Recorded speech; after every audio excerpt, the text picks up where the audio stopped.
আমার মনে হয় না এটা নিয়ে রাজপথ খুব একটা গরম হবে, এটা আমার মনে হয় না। হয় না এই কারণে আমি অনেককে, বিশেষ করে এনসিপির কয়েকজন নেতাকে বলতে শুনেছি, এর মধ্যে আসিফ মাহমুদ সজীব ভুইয়া আছেন, উনিও বলেছেন যে 70% লোক গণভোটে ভোট দিয়েছে, হ্যাঁ ভোট দিয়েছে যে এই জুলাই সনদ বাস্তবায়ন হোক, এবং জুলাই সনদ বাস্তবায়নে কোনো ঝামেলা হলে পরে এই 70% লোক রাস্তায় নেমে আসবে। ভাই 70% না, দেখেন না 70টা লোক নামাতে পারেন কিনা। ভাই বাংলাদেশের মানুষের কাছে এটা কোনো ইস্যু না, কথাটা পরিষ্কার। ওই গণভোট যেটা হয়েছে, গণভোটের যথার্থতা নিয়ে আমারই সন্দেহ আছে। দেখেন জুলাই সনদের যে বিষয়গুলো ছিল, এগুলো অনেকগুলো বিষয়ের সঙ্গে আমি নিজেও একমত, আমি মনে করি এগুলো হওয়া উচিত, কিন্তু আবার অনেকগুলোর ব্যাপারে আমি দ্বিমত আছি। কাজে কিন্তু এটাকে গণভোট, এটা কিন্তু মাপকাঠি না। গণভোটটা কিভাবে হয়েছে এটা আমরা জানি, এই যে ওই আলাপ বাদ রাখেন। বিষয়টা হলো বিএনপি কি একবারও বলেছে যে আমি জুলাই সনদ বাস্তবায়ন করবো না? বলেনি তো। বিএনপি এটাও বলেছে যে আমরা জুলাই সনদ অক্ষরে অক্ষরে পালন করবো, অক্ষরে অক্ষরে বাস্তবায়ন করবো, তারা তো বলেছে। তাহলে অপেক্ষা করেন। এখন বাস্তবায়নের পদ্ধতিটা কি?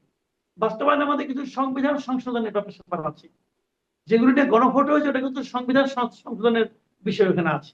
সংবিধান সংশোধনের জন্য বিএনপি মনে করছে যে সংবিধান সংশোধনের জন্য আমাদের এই সংবিধানই যথেষ্ট। সংবিধান আমরা বিষয়গুলো তুলবো, আলোচনা করব, এবং জুলাই সনদের মতো করেই তুলবো, সবাই মিলে ভোট দিব, 2/3 হলেই তো সংবিধান সংশোধন হয়ে গেল। এইভাবে করতে যাচ্ছে, আর এরা বলতেছে না, এটাকে ওইভাবে করতে হবে। এটা কিভাবে, যে ওই সংবিধান সংস্কার পরিষদ করতে হবে, সেটার মধ্যে বিএনপি বিএনপি তো শপথই নেয় নাই। বিএনপি বলছে আমি শপথ নিব না, কারণ এটা সংবিধানে নাই। এখন সংবিধানের দোহাই দিচ্ছে বিএনপি। বিএনপি যে পুরোপুরি সংবিধান মানে তাও আমি বলি না, অনেক জায়গায় ঝামেলাও আছে, ওটা অন্য কিছু। কিন্তু এখন এইটা তো হলো যে আপনার জুলাই সনদ বাস্তবায়ন হলো প্রায়োগিক বিভিন্নতা। একদম এভাবে করো, একদম বলছে এভাবে করো, যেভাবেই করুক, যেভাবেই করুক, এটা যদি বাস্তবায়িত হয়ে যায় তাহলে আপত্তিটা কোথায়? তাহলে জামাত অথবা এনসিপি রাজপথে নামতেছে কেন? তারা কি জুলাই সনদ বাস্তবায়নের জন্য নামতেছে, নাকি তারা সংবিধান সংস্কার পরিষদে বিএনপি কে বসানোর জন্য নামতেছে? এটা আরেকটা প্রশ্ন।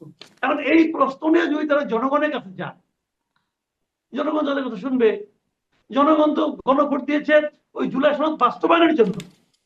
ওই জুলাই সনদ বাস্তবায়নে তো সংবিধান সংস্কার পরিষদ বলতে কিছু নাই। গণভোট আছে, ওটা নাই তো রে ভাই, বলে তো লাভ নাই। কাজে এটার সঙ্গে ওটা কোনো সম্পর্কই নাই। তার কিসের উপর কি বলতে চাই আমি বুঝতে পারছি না। তবে মূল যে কথাটা, সেটা হলো গিয়ে জুলাই সনদ বাস্তবায়ন হোক, সব ক্ষেত্রে হতে হবে তাও আমি মনে করি না। যেগুলো যেগুলো আমাদের যারা প্রতিনিধি, যারা এমপি হয়েছে, তারা কিন্তু আমাদের প্রতিনিধি, এবং আমরা কিন্তু মনে করি তারা যেটাকে সিদ্ধান্ত নেবে ওটা আমাদের সিদ্ধান্ত, এটা আমি মনে করি পার্সোনালি, কারণ তাদের তো আমরা ভোট দিয়ে পাঠিয়েছি, তাই না? এখন তারা যদি সিদ্ধান্ত নেয়, আমরা করবো ওইটাই হবে জনগণের সিদ্ধান্ত, এবং সেভাবে অগ্রসর হোক, এটাই আমি চাই। আর জামাত যেটা করতে যাচ্ছে, ঈদের পরে আন্দোলন করবে, দেখেন ঈদের পরে আন্দোলন একসময় বিএনপি করতে কিন্তু ওই সময় বিএনপির সঙ্গে জামাত ছিল, ওইখান থেকে জামাত একটু শিখছিল। ঈদের পর আন্দোলন বিএনপি বলতো, জামাত বলতো।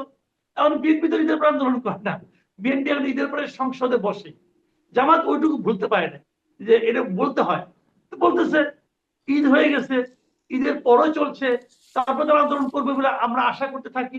আশা করুক, ওনারা করুক আন্দোলন, আন্দোলন করে ঈদের পরে আন্দোলন, এই ঈদ যাচ্ছে, আলহামদুলিল্লাহ। সামনে আরো ঈদ আছে, মানে ঈদের পরে হ্যাঁ, আন্দোলন, সেই বক্তব্যটা আমাদের দেশে চলতেই থাকবে কিনা? ডাক্তার আব্দুল নূর তোষা, আপনার কাছে মানে শেষ করব, আমাদের সময় শেষ হয়ে এসেছে, শেষ বক্তব্য আপনার কাছে।